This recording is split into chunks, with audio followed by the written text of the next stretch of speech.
필름을 다시 시작한 지 얼마 되지 않았을 때 결혼을 하고 신혼여행을 가게 되었습니다. 제 손에는 결혼식 때 쓴 니콘의 35ti가 있었지만 특별한 여행이었기 때문에 좀 더 욕심을 냈죠. 그래서 35ti는 아내에게 양보하고 저는 카메라가 없기 때문에 어쩔 수 없이 카메라를 알아보기 시작했습니다. 어쩔 수 없이요. 제가 이 여행을 준비하면서 생각한 카메라의 기준은 가벼움과 편리함, 그리고 스피드였습니다. 사진만을 위한 여행이었다면 제 모든 장비를 다 들쳐매고 가겠지만 이번에는 가장 가까운 사람과 함께하는 여행이었기 때문에 더 좋은 사진을 찍겠다는 제 욕심보다는 같이 여행하는 사람의 행복한 모습을 담는 게 더 중요했죠. 그래서 저는 두 개의 카메라를 준비했습니다. 그 첫 번째는 바로 니콘의 F100입니다. 간단히 이유를 설명하자면 빠른 촬영을 위한 오토포커스가 필요했고 니콘의 58N을 써보고 싶었기 때문이죠. 중형에도 욕심이 있어서 고민이 많았습니다. 대부분 크고 무거운 카메라가 많았고 AF가 되는 카메라는 보통 6458형밖에 없기도 하고요. 그래서 조금 타협을 하고 마미야 6를 들였습니다. 부피도 작고 가볍고 매뉴얼 포커스이긴 하지만 초점을 잡는 것도 어렵지 않아서 제가 생각하는 여행용 카메라로는 최적의 선택이었어요. 그렇게 두 개의 카메라와 필름들과 함께 여행을 떠났습니다. 사실 여행 자체가 엄청 특별하진 않았어요. 제주도의 가을을 새벽부터 밤까지 느끼다가 왔죠.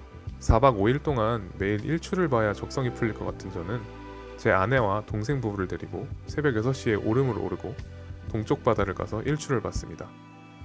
뭐 사진 좋아하는 사람과 함께 가는 여행이 다 똑같잖아요. 일상에서는 잠자고 있을 시간에 일어나서 사진을 담는 여유로.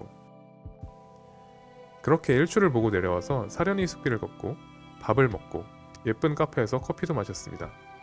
그리고 바닷가에서 일몰을 바라보고 귤밭을 산책하고요. 또 가고 싶네요. 디지털 카메라를 들고 떠난 여행에선 매일매일의 마무리가 사진 영상을 백업하고 정리하는 거였어요. 음료수를 마시며 백업된 사진들을 보면서 오늘은 이랬었지 하면서 하루를 정리했죠. 여길 갔구나, 이런 것도 있었어?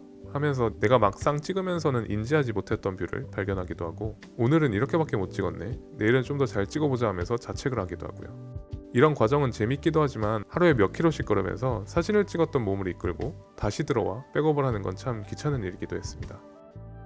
여행에 필름을 사용하니까 그럴 일이 없어졌습니다. 다 쓴 롤은 냉장고에 넣어놓고 카메라 청소 조금 해주고 바로 친구들과 함께 TV를 보면서 오늘의 여행에 대해서 이야기하거나 내일의 여행에 대해 이야기하면서 밤을 보냈죠.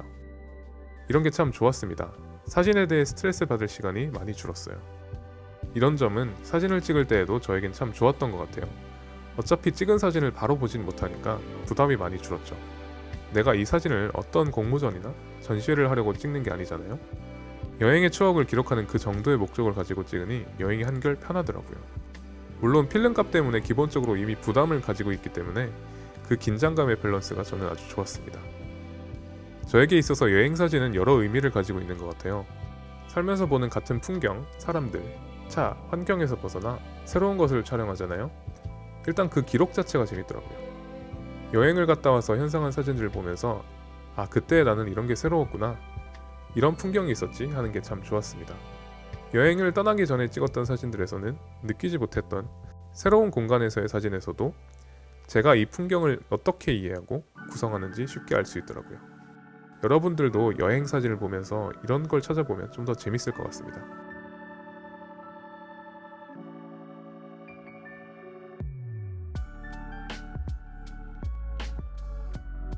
잠깐 제가 가져갔던 카메라들에 대해 이야기해보려고 해요.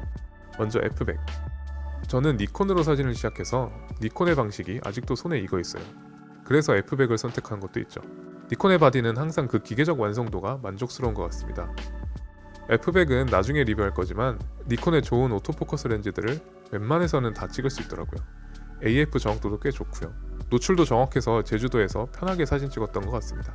필름도 알아서 인식해서 굳이 맞출 필요도 없죠.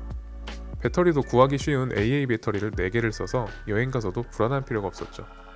여러모로 참 여행용으로 좋은 카메라 같습니다. 렌즈는 니콘의 58N 렌즈를 가져갔다고 했잖아요. 디지털 세상에서의 58N 렌즈는 꽤나 호불호가 많이 갈렸어요. 렌즈가 최대 개방에서 소프트하고 보케가 약간 특이하다고 하더라고요. 사실 이 특징 때문에 오히려 필름에서 사용해봤던 것 같아요. 앞에서도 이야기했지만 50mm 렌즈를 좋아하기도 하고 이 렌즈가 굉장히 가벼워요. 1.4 렌즈치고 엄청 가벼워서 여행용으로 너무 좋았습니다. 사진도 샤프할 부분은 샤프하고 보케는 필름의 그레인이랑 합쳐져서 아주 좋은 것 같아요.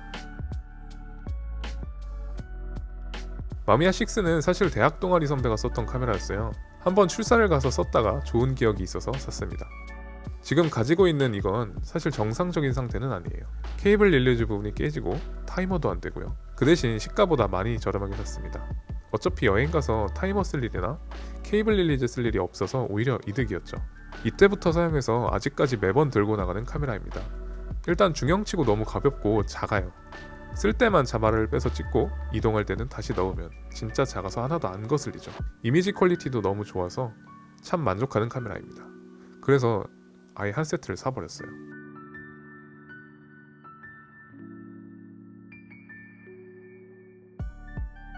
여행이 끝나고 서울로 오니까 24롤의 필름이 제 손에 있었습니다. 이 설레는 마음을 놓지 못하고 마감 직전에 현상소에 맡겼어요. 이때 현상소 사장님이 이렇게 많은 롤을 맡긴 사람은 처음이다라고 하셨죠. 그러시면서 오늘은 좀 힘드니까 내일 저녁쯤이나 돼야 필름이 스캔될 거다라는 말씀을 해주셨습니다. 다음날 아침이 되었는데 웬걸 스캔본이 다 와 있더라고요. 아마 현상소 사장님께서 그 설레는 마음을 아시고 빨리 스캔해 주신 것 같습니다. 같이 갔던 친구들과 현상된 사진을 보면서 참 많은 이야기를 나눈 것 같습니다. 딱히 이번 여행 사진을 SNS에 올리지는 않았던 것 같아요. 그냥 아이패드에 넣고 사람을 만날 때마다 사진들을 보여주면서 추억을 이야기하는 게 참 재밌더라고요. 처음 필름 카메라를 가져간 여행치고 배운 게 참 많은 여행이었던 것 같아요. 사진을 찍는 행위는 같지만 다른 방식을 통해 여행이 이렇게 달라질 수도 있고 아날로그의 감성도 느끼고 사람들과 조금이라도 더 이야기하게 된 것 같습니다. 빨리 팬데믹이 끝나서 해외여행도 필름으로 남기고 싶네요. 그때까지는 국내를 돌며 여행하게 되겠죠.